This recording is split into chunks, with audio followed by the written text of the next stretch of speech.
Cinema's a great medium if when it works. And it honestly, starting with Death in Life, which is our first collab together, I've been the happiest with the content I've created. And I think a lot of that comes down to music. I was telling Jan about it. I'm like, I don't know what it is, and she goes, well, you seem to like it when you can't predict the final thing. And Lyndall's very unpredictable because she's got a jazz. She's rooted in kind of a jazz vibe, and jazz is very. So I last year I had on Jake Slichter, the drummer from Semisonic. I took a class with him in my MFA program because he's also a writer, and he was saying that my writing is, it felt very jazz like, and I'm like, that's when I started putting the pieces together. Jan says that I tend to be very into not predicting where things are going to go next.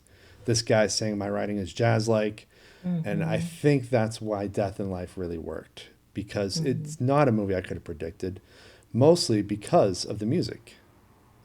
When I thought about film scores prior to Death in Life, they were very formulaic type of, this the sound. It's all those composers root their stuff in classical in some form or another, and then they just amp up the drama.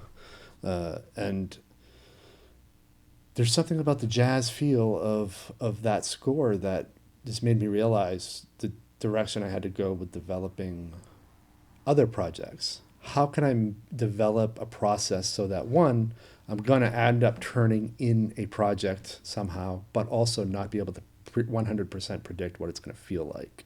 Like Fractals was a little more controlled than Death in Life, but it still didn't come out the way I thought it might have.